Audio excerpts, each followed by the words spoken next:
What's up, guys? Today we are going to learn about globe, latitudes, and longitudes. This video is meant for class 6th and class 9th geography subject. तो हम पहले से ही सीख चुके हैं कि हमारी पृथ्वी ध्रुवों के ऊपर से थोड़ी सी चपटी है। ध्रुव यानी कि poles, north poles and south poles, और अपने बीच से उसमें उभार आया हुआ है। It is bulge in the middle.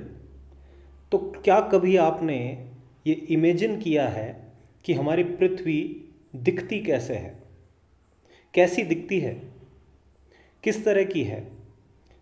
तो आप जब कभी अपने सामाजिक विज्ञान की लैब में गए होंगे या कभी आपके अध्यापक जी आपकी कक्षा में ग्लोब लाए होंगे तो आपने ग्लोब को केयरफुली देखा होगा। तो प्रश्न ये उठता है कि ग्लोब जो आपने देखा वो वास्तव में होता क्या है, क्यों बनाया गया है, क्या काम आता है? इन सब का उत्तर हमें पता करने की आवश्यकता है। तो चलिए देखते हैं।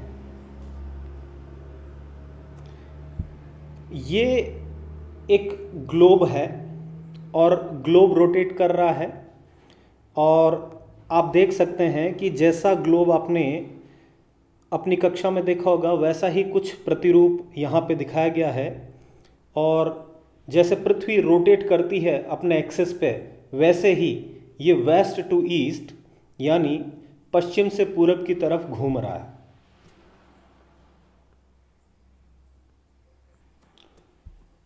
अगर हम परिभाषा की बात करें तो ग्लोब जो है वो एक ट्रू मॉडल है मिनिएचर फॉर्म में।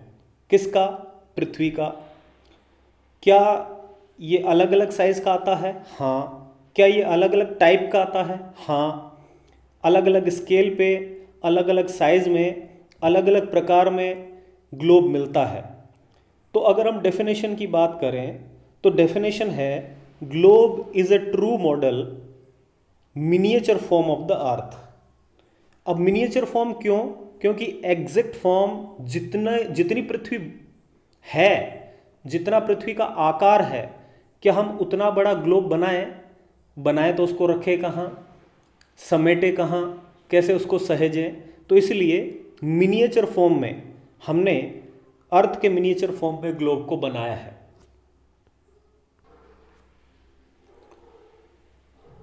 और जब आप ग्लोब को ध्यान से देखेंगे तो जितनी भी कंट्रीज हैं, कॉन्टिनेंट हैं, ओशंस हैं, वो उनके करेक्ट साइज में शो किए जाते हैं। एग्जैक्ट जैसे हैं वो पृथ्वी पे, वैसे ही उनके करेक्ट साइज में उनको प्रदर्शित किया जाता है। On the globe countries, continents and oceans are shown in their correct size. अगला प्रश्न उठता है कि हमने ग्लोब देख लिया, ग्लोब के बारे में ये भी जान लिया कि ये एक मिनिएचर फॉर्म में एक ट्रू मॉडल है। फिर भी अगर हम लोकेशन की बात करें कि ग्लोब पर कोई जगह कहाँ है या पृथ्वी पर कोई जगह कहाँ है, किसी जगह, किसी पॉइंट, किसी प्लेस को हम कैसे बताएंगे, कैसे शो करेंगे, ये एक बड़ा प्रश्न बन जाता है। इसके लिए मैं आपको एक छोटा सा एक्सपेरिमेंट करने के लिए कहता हूँ। वो एक्सपेरिमेंट ये है कि आप अपने हाथ में एक बॉल रखिए, बिल्कुल फ्लैट बॉल, प्लेन बॉल, जिस पे किसी तरह का कुछ भी छपा हुआ नहीं हो। फिर उस पर एक पॉइंट बनाइए। जो पॉइंट आप इस समय अपनी स्क्रीन पे देख रहे हैं वैसा ही कोई पॉइंट बना लीजिए। तो अगर मैं आपसे ये कहूँ कि ये पॉइंट कहाँ है, तो आप कह सकते हैं कि ये पॉइंट किसी लाइन के ऊपर है, किसी लाइन के नीचे है, राइट साइड में है, लेफ्ट साइड में है। आपके 10, 15, 20, 25 तरह के उत्तर हो सकते हैं, लेकिन उस पॉइंट को एग्जैक्ट लोकेट करने के लिए हमें कुछ एक रेफरेंस की जरूरत पड़ेगी, और वो रेफरेंसेस क्या है, वही बनाने का प्रयास ज्योग्राफर्स ने शुरुआत में किया। तो जैसा ग्लोब आपने देखा वैसा एक छोटा सा ग्लोब अभी आप अपनी स्क्रीन पे देख रहे होंगे, और वो रोटेट कर रहा है, और वो एक नीडल में फंसा हुआ है, और वो जो नीडल है उस नीडल को एक्सिस कहा जाता है, और एक्सिस को हिंदी में अक्ष कहते हैं। तो ये एक्सिस है क्या, इसको डिफाइन करते हैं। तो एक्सिस होता है a needle is fixed through the globe, globe में फिक्स की गई है, इन अ टिल्टेड मैनर। देखिए ये हल्की सी झुकी हुई है। झुकी हुई क्यों है, आपने चैप्टर 1 में सीखा होगा कि पृथ्वी अपने एक्सिस पे 23.5 डिग्री, 23.5 डिग्री झुकी हुई है। तो इसलिए ग्लोब चूंकि ट्रू मॉडल है तो हमने इसमें भी टिल्टेड बनाया है। तो a needle is fixed through the globe in a tilted manner which is called its axis. 2 points आप देख सकते हैं, ऊपर वाला पॉइंट, अबोव पॉइंट, उसको हम नॉर्थ पोल कहते हैं, बिलो पॉइंट उसको हम साउथ पोल कहते हैं। हिंदी में इसको उत्तरी ध्रुव और दक्षिणी ध्रुव कहा जाता है। जबकि अगर हम रियल अर्थ को देखेंगे तो उसमें कहीं भी कोई ऐसी कोई नीडल या सुई नहीं है, वो उसको होल्ड करने के लिए हमने ग्लोब में लगाई है। लेकिन होल्ड करने के साथ साथ हमें ये ध्यान करना पड़ेगा कि ये एक इमेजिनरी लाइन है जो कि नॉर्थ पोल और साउथ पोल को कनेक्ट करती है, और इसके सहारे सहारे यानी एक्सिस के सहारे सहारे अर्थ जो है वो मूव करती है। तो एक्सिस क्या है, ये वास्तव में एक इमेजिनरी लाइन है, और इस इमेजिनरी लाइन को ग्लोब में कैसे दिखाया गया है, इमेजिनरी लाइन को ग्लोब में टिल्टेड मैनर में फिक्स करके दिखाया गया है। तो किसी भी गोल वस्तु पे किसी पॉइंट को या किसी प्लेस को लोकेट करना थोड़ा सा मुश्किल होता है, तो इसके लिए हमें रेफरेंस चाहिए होते हैं। तो पहला रेफरेंस तो हमने ये देखा कि एक नॉलेज, एक ध्यान किया कि एक्सिस होता है टिल्टेड मैनर में। उसके अलावा कौन से रेफरेंस पॉइंट हो सकते हैं, तो पहला रेफरेंस पॉइंट होता है लैटिट्यूड। अब पूरी पृथ्वी को हमने लैटिट्यूड्स में डिवाइड किया। जिस तरह से एक्सिस इमेजिनरी लाइन है, नॉर्थ पोल से साउथ पोल को कनेक्ट करती है, ठीक वैसे ही सारे के सारे जो लैटिट्यूड हैं वो भी इमेजिनरी लाइंस हैं। आप देख सकते हैं कि लिखा हुआ है इक्वेटर, और इक्वेटर के अबोव साइड में नॉर्थ होता है, बिलो साइड में साउथ होता है। यहाँ आप देख पाएंगे, अगर मैं इसको जूम करूँ तो इक्वेटर है, इक्वेटर के अबोव साइड में आप 30N देख सकते हैं, 60N देख सकते हैं, 90N देख सकते हैं। फिर बिलो में भी 30S, 60S और 90S जो कि दिख नहीं रहा है, वो आप यहाँ ध्यान कर सकते हैं। इनको कहा जाता है लैटिट्यूड्स। तो सबसे पहला रेफरेंस पॉइंट हमारा बनता है लैटिट्यूड्स। तो पहला रेफरेंस बनता है अपना लैटिट्यूड।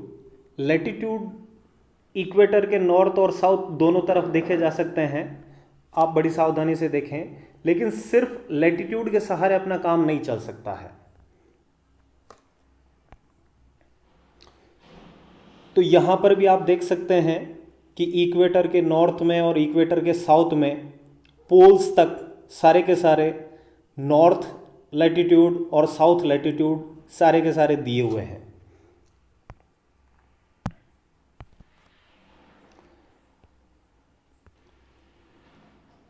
तो लैटिट्यूड की डेफिनेशन भी हम देख लेते हैं।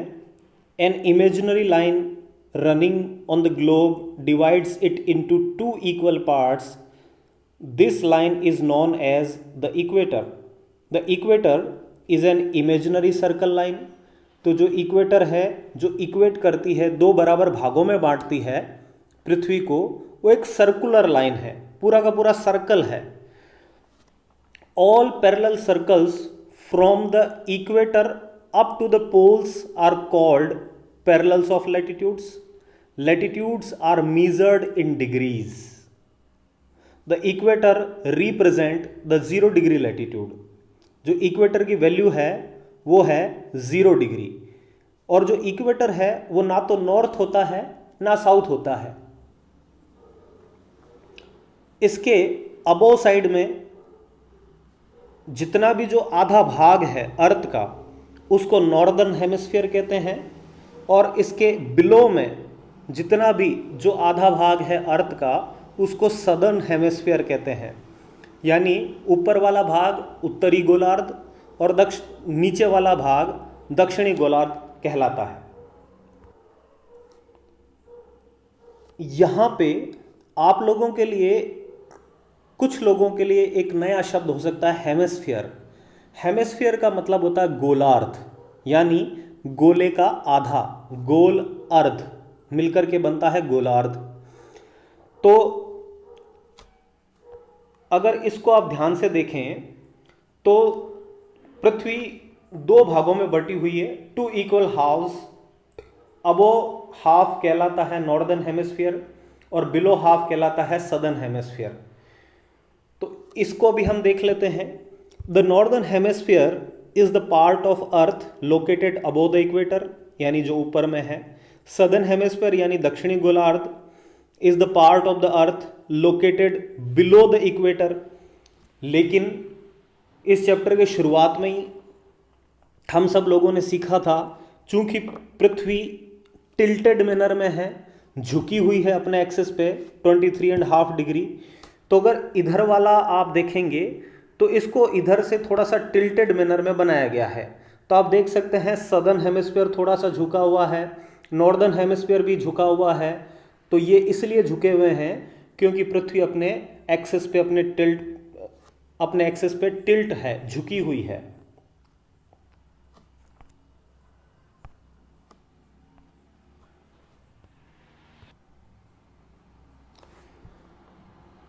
कुछ एक फैक्ट्स देखते हैं। अब आप लैटिट्यूड को और ज़्यादा अच्छे तरीके से देख पा रहे होंगे। देखिए इक्वेटर है, फिर नॉर्थ में 10, 20, 30, 40, 50, 60, 70, 80 और फिर नॉर्थ पोल। ठीक वैसे ही सदर्न साइड में भी है, साउथ वाली साइड में भी है, यानी बिलो साइड में जो सदर्न हेमिस्फीयर है उसमें भी 10 से लेकर के 50 तक आप देख सकते हैं।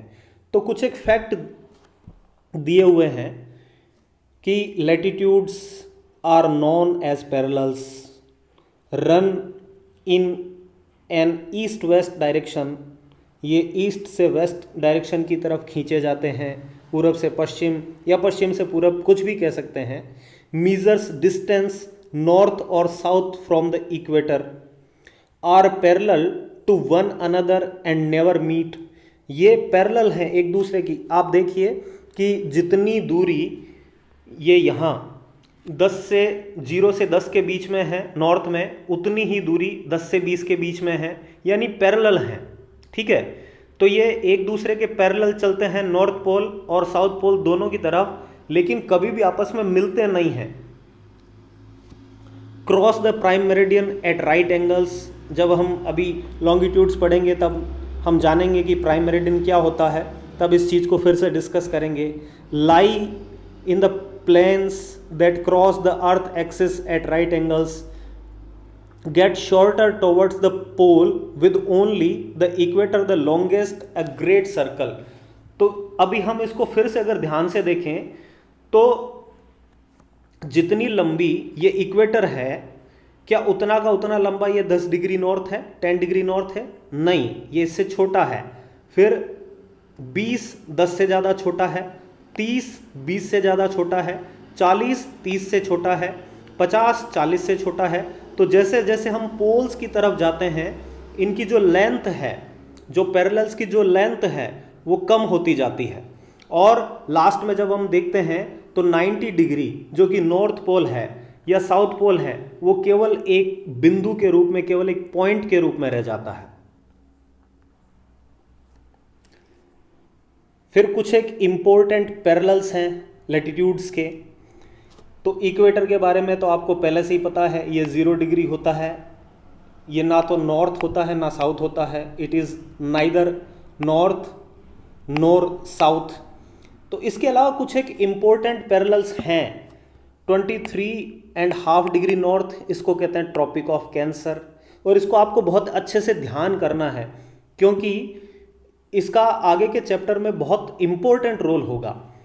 फिर साउथ में देखें तो 23.5 डिग्री साउथ, इसको हम ट्रॉपिक ऑफ कैप्रिकॉर्न कहते हैं। तो ट्रॉपिक ऑफ कैंसर को हिंदी में कर्क रेखा कहते हैं, ट्रॉपिक ऑफ कैप्रिकॉर्न को हिंदी में मकर रेखा कहते हैं।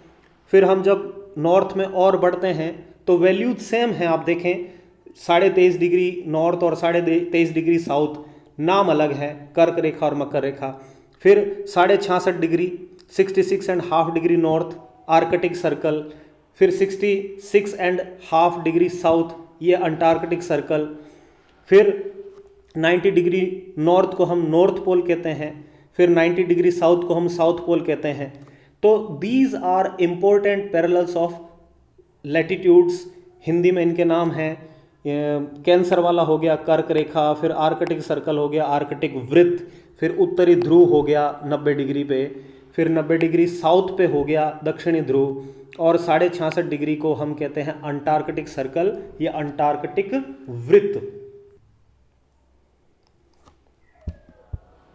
आप सभी ने कभी ना कभी अपने घरों में टॉर्च से जब कभी एक्सीडेंटली 1 मिनट के लिए या 5 मिनट के लिए लाइट चली जाती है तो टॉर्च जला करके टॉर्च से ज़रूर खेला होगा। जब आप टॉर्च को जला करके बिल्कुल सीधी रेखा में उसकी लाइट फेंकते हैं, उसके प्रकाश को भेजते हैं, तो आप देखते हैं कि उसका कॉन्सेंट्रेशन बहुत ज़्यादा होता है और जो वो जगह घेरता है वो बहुत कम जगह घेरता है।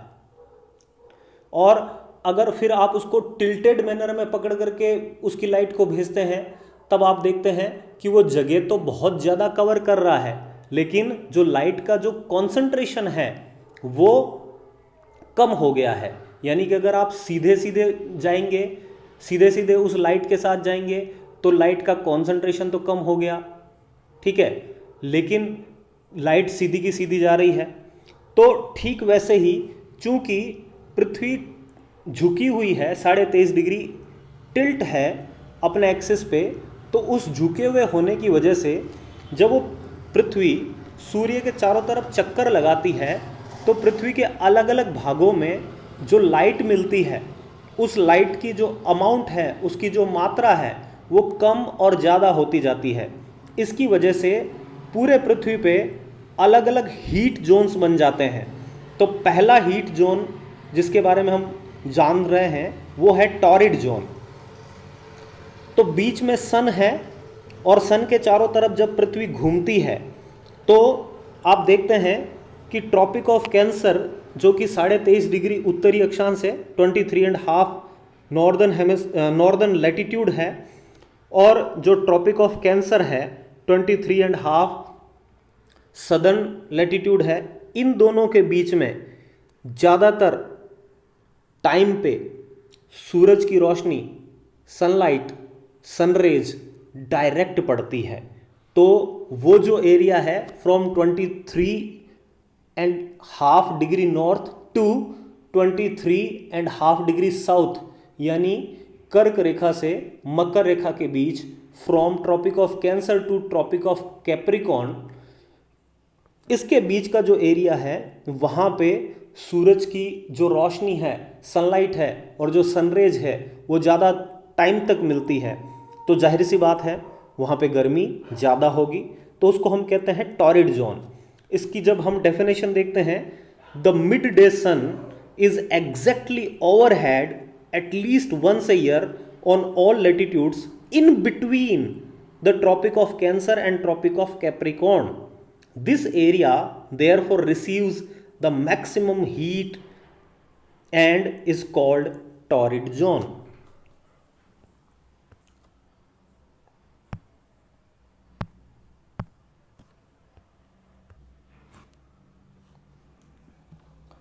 अब तक आप समझ गए होंगे कि सारा जो खेल है वो सनरेज का है। तो जो सनरेज हैं वो tropic of Cancer 23.5 degree north से आर्कटिक सर्कल के बीच में जो कि 66.5 डिग्री नॉर्थ है। फिर साउथ में tropic of Cancer 23.5 degree south से अंटार्कटिक सर्कल 66.5 डिग्री साउथ के बीच में उसकी जो सनरेज है यानी जो हीट है, जो सनलाइट है, उसकी जो अमाउंट है वो और कम होती जाती है। इसके लिए दोनों तरफ यानी नॉर्थ में भी और साउथ में भी from 23.5 degree north to 66.5 degree north, 23.5 degree south to 66.5 degree south, इसके बीच में सन रेज और सनलाइट की अमाउंट थोड़ी सी कम हो जाती है, तो जिसकी वजह से इसको हम टेम्परेट जोन कहते हैं। तो इसको जो एग्जैक्ट हम लिखने का प्रयास करेंगे तो कुछ इस तरीके से लिखेंगे, the mid day sun never shines overhead on any latitude beyond the tropic of Cancer and tropic of Capricorn. कभी भी सिर के ऊपर नहीं चमकता है सूरज। क्यों नहीं चमकता है? क्योंकि अर्थ टिल्टेड मैनर में है और वहां तक पहुंच नहीं पाता है, तो कभी भी नहीं चमकता है। तो जो एंगल है सन का, the angle of sun's rays goes on decreasing towards the pole. वही एग्जाम्पल याद कीजिए जो टॉर्च वाला मैंने आपको बताया था। तो जैसे जैसे पोल्स की तरफ जाते हैं वो एंगल है वो डिक्रीज होता जाता है। As such the areas bounded by tropic of cancer and arctic circle in northern hemisphere and the tropic of capricorn and antarctic circle in southern hemisphere have moderate temperature. These are therefore called temperate zone. इस video का last topic हम देख रहे हैं frigid zone, areas lying between the Arctic Circle and North Pole in Northern Hemisphere and Antarctic Circle and South Pole in Southern Hemisphere are very cold. Why? क्योंकि यहाँ पर minimum heat और सन rays और sunlight पहुँच पाती है। इसकी वजह से ये बहुत ज़्यादा ठंडे होते हैं। It is because here the sun does not rise much above the horizon, therefore its rays are always slanting and provide less heat. These are therefore called frigid zones, जो कि बहुत ज़्यादा ठंडे होते हैं। तो पृथ्वी के झुकने की वजह से, पृथ्वी के टिल्ट होने की वजह से कितने सारे इफेक्ट पड़ते हैं, ये सब हमने इस वीडियो में सीखा है। यही कारण है कि ध्रुवों पे, पोल्स पे, नॉर्थ पोल और साउथ पोल पे 6 महीने के दिन और 6 महीने की रात होती है। इसको आगे किसी और वीडियो में मैं अच्छे से समझाऊंगा। इस वीडियो को बनाने में मुझे कुछ एक चीज़ों की आवश्यकता पड़ी, इसके लिए मैं उन सब का धन्यवाद करना चाहूँगा। सबसे पहला NCERT बुक्स का, फिर इंटरनेट का, गूगल जो कि एक सर्च इंजन है, फिर एनसाइक्लोपीडिया ब्रिटानिका है, और सबसे लास्ट में जो मेरे व्यूअर्स हैं जो इस वीडियो को देख रहे हैं, उन सभी का मैं बहुत धन्यवाद करता हूँ। बहुत बहुत धन्यवाद। जय हिंद।